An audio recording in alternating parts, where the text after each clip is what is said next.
ആ വീഡിയോ നിങ്ങളിതിൽ കാണിക്കാം. ബംഗാളി പ്രാർത്ഥന നടത്തുകയായിരുന്ന ക്രിസ്ത്യാനികൾക്ക് നേരെ ഹിന്ദുത്വവാദികളുടെ ആക്രമണം. പൂർബ മെദിനിപൂർ ജില്ലയിൽ പൻചുക്രൈൻ എന്ന സ്ഥലത്താണ് 2 ആഴ്ചയ്ക്ക് മുമ്പ് ക്രൈസ്തവർ ആരാധന നടത്തിക്കൊണ്ടിരിക്കുമ്പോൾ ഹിന്ദുത്വ തീവ്രവാദികൾ കയറി ആക്രമണം നടത്തിയത്.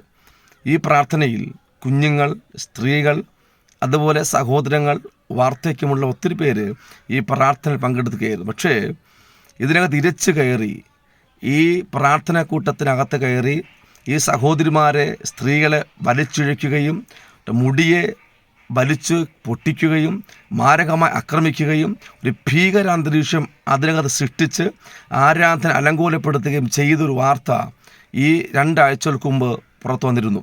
നിങ്ങൾക്കറിയാം, 2025 മാർച്ച് 1-ാം തീയതി ഛത്തീസ്ഗഡ് ഗ്രാമങ്ങളിൽ അതേ സോണി എന്ന് പറയുന്ന മനുഷ്യൻ ക്രൈസ്തവരെ ബലാത്സംഗം ചെയ്യണമെന്നും എല്ലാ ഹിന്ദുക്കളും ക്രൈസ്തവരെ തിരഞ്ഞുപിടിച്ച് ആക്രമിക്കണമെന്നും ഒരു വാർത്ത വന്നു. അത് ഭയങ്കരമായി വാർത്തകൾ ഇടം പ്രാപിക്കുകയും ചെയ്തു. പക്ഷേ അത് എന്തോ ദൈവമക്കളുടെ പ്രാർത്ഥന കൊണ്ട് ഒന്നും സംഭവിച്ചില്ല. അവനിവിടെ കണ്ട് പ്രശ്നം ഉണ്ടാക്കിയിട്ടേ ഉള്ളൂ. എല്ലാം വിചാരിച്ചു ഇപ്പോൾ ഹിന്ദുക്കൾ കയറി ക്രൈസ്തവരെ ഉപദ്രവിക്കുകയും ക്രൈസ്തവ സഹോദരിമാരെ ശാരീരികമായും മാനസികമായും പീഡിപ്പിക്കുകയും ചെയ്യും എന്ന് ഭയങ്കരമായൊരു ഭീഷണി ഈ ആദേശം ഉണ്ടായി. പക്ഷേ ഒന്ന് സംഭവിച്ച ആദേശം കാര്യം, ദൈവം പ്രാർത്ഥിക്കുന്നവൻ്റെ കൂട്ടത്തോടത്തോളം കാലം നിങ്ങളുടെ ഈ ഒരു പ്രശ്നവും നടക്കാറില്ല. പിന്നെ ഈ കഴിഞ്ഞ മാസങ്ങൾക്ക് മുമ്പ് ഛത്തീസ്ഗഡും മറ്റിതര BJP ഭരിക്കുന്ന സംസ്ഥാനങ്ങളിലുമാണ് ഈ ക്രൈസ്തവർക്കെതിരെയുള്ള ആൾക്കൂട്ട ഹിന്ദുത്വ ആക്രമണം ഉണ്ടായെങ്കിൽ ഇപ്പോൾ നടന്നിരിക്കുന്നത് തൃണമൂൽ കോൺഗ്രസ് ഭരിക്കുന്ന ഈ പശ്ചിമ ബംഗാളിലെ ഈ ഗ്രാമപ്രദേശങ്ങളിലാണ് ഇപ്പോൾ ഈ വിഷയം സംഭവിച്ചുകൊണ്ടിരിക്കുന്നത്. ഇതുമാത്രം പ്രത്യാക്രമണം സംഭവിക്കേണ്ട സ്ഥലത്താണ് ഇതുണ്ടായിരിക്കുന്നത്. അപ്പോൾ മനുഷ്യന് ഭയത്തോടെ വർഷങ്ങളായി ന്യൂനപക്ഷങ്ങൾക്കെതിരെയുള്ള പ്രശ്നങ്ങൾ ഒത്തിരി വളർന്നു വരുന്നുണ്ട്. അടിക്കുന്നു, കൊല്ലുന്നു, ചവിട്ടുന്നു, മാരകമായി അവരെ വലിച്ചു കീറുന്നു, ഉപദ്രവിക്കുന്നുണ്ട്. പല സംഭവങ്ങളും പുറത്തു വരുന്നു. എനിക്കറിയാം, വ്യക്തിപരമായി എനിക്ക് പരിചയമുള്ള ഒത്തിരി പേര് നോർത്ത് ഇന്ത്യയിലുണ്ട്. ഞാൻ നോർത്ത് ഇന്ത്യയിൽ ഉണ്ടായിരുന്ന ആളാണ്. ഞാൻ പറയാം, ഒത്തിരി പ്രശ്നങ്ങൾ, 1000-10,000 പ്രശ്നങ്ങൾ നോർത്ത് ഇന്ത്യ നടക്കുമ്പോഴാണ് അതിന് ഒന്നോ രണ്ടോ പ്രശ്നം പുറത്തു വരുന്നത്. ബാക്കിയൊന്നും പുറത്തു വരാറില്ല.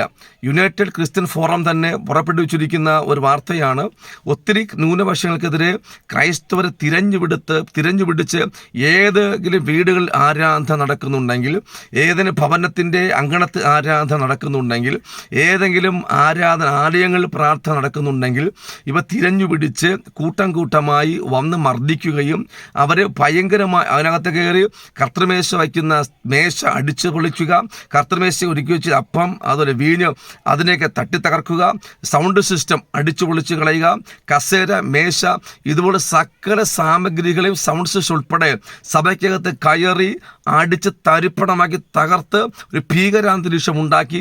പിന്നെ അവന്മാരുടെ ദേവന്മാരെ പേരും വിളിച്ച് അവിടെ വൈകുന്ന ഒരു തീവ്രവാദ സംഘടന, നമ്മൾ മുസ്ലിങ്ങളാണ് തീവ്രവാദി എന്ന് പറയുമ്പോൾ അതിനേക്കാൾ അപ്പുറമായാണ് ഇവന്മാർ എന്ത് ചെയ്യുന്നത്, ഈ ക്രൈസ്തവ ന്യൂനപക്ഷങ്ങൾക്കെതിരെ പ്രശ്നം ഉണ്ടായിക്കൊണ്ടിരിക്കുന്നത്. ഇവർ ആരും ഉപദ്രവിക്കാൻ പോകുന്നില്ല, ആരെയും കൊല്ലാൻ പോകുന്നില്ല, പശു കടത്തുന്നവരെ കൊല്ലാൻ പോകുന്നില്ല, ആരും പശുവിനെ ആരാധിക്കാൻ പോകുന്നില്ല, ആരെയും പീഡിപ്പിക്കാൻ പോകുന്നില്ല, ആരും ഉപദ്രവിക്കാൻ പോകുന്നില്ല. അവർക്ക് ജീവൻ കൊടുത്ത, അവർക്ക് ജീവൻ നൽകിയ, പാപത്തിൽ നിന്ന് രക്ഷ നൽകിയ കർത്താവ് യേശു ക്രിസ്തുവിനെ അവർ കൂട്ടമായി ഒരുമിച്ചിരുന്ന് സത്യദൈവത്തെ ആത്മാവിലും സത്യത്തിലും ആരാധിക്കുന്നതിന് എതിരെയാണ് ഇവന്മാരെന്ത് ചെയ്യുന്നത്, പ്രശ്നമുണ്ടാക്കുന്നത്. നിങ്ങൾ ശ്രദ്ധിക്കുമോ? ഞാൻ നിങ്ങൾ പറയാം സഹോദരങ്ങളെ, നിങ്ങൾ പ്രശ്നമുണ്ടാക്കുന്നിടത്തോളം കാലം സത്യം ഇതാണെന്ന് ഞാൻ തിരിച്ചറിയുകയും കൂട്ടമായി ഈ സത്യത്തിലേക്ക് എന്ത് ചെയ്യുന്നു, വന്നുകൊണ്ടിരിക്കുകയും ചെയ്യുന്നുള്ള യാഥാർത്ഥ്യ ബോധം നിങ്ങൾ തിരിച്ചറിയാതെ പോകരുത്. ഇത് ഇന്നും വർഷങ്ങളായി ഇത് ഇവിടെ വന്നുകൊണ്ടിരിക്കുന്ന സംഭവം തന്നെയാണ്. ഞാൻ വിചാരിച്ചു ഹൈന്ദവ അല്ലെങ്കിൽ ഹിന്ദുക്കൾ RSS ഭരിക്കുന്ന സംസ്ഥാനങ്ങളിൽ മാത്രമായിരിക്കും ഇത് സംഭവിക്കുക. പക്ഷെ അങ്ങനെയല്ല. ഇപ്പം അതിനൊക്കെയും വിഭിന്നമായിട്ടാണ് തൃണമൂൽ കോൺഗ്രസ് ഭരിക്കുന്ന, മമതാ ബാനർജി ഭരിക്കുന്ന ഈ പശ്ചിമ ബംഗാളിൽ ക്രൈസ്തവർക്കെതിരെ പീഡനം ഉണ്ടായിരിക്കുന്നത്. അതിനെല്ലാം ഈ നാഴിക്ക് എന്താ പറയുക, ഒത്തിരി പ്രശ്നം ഉണ്ടാക്കുന്ന BJPക്കെതിരെ ഭയങ്കര ഘോരഘോരം പ്രസംഗിക്കുന്ന മമത ഇതിന് ഒരു വാക്കുപോലും പറഞ്ഞിട്ടില്ല, ഒരു വാക്ക് സംസാരിച്ചിട്ടില്ല.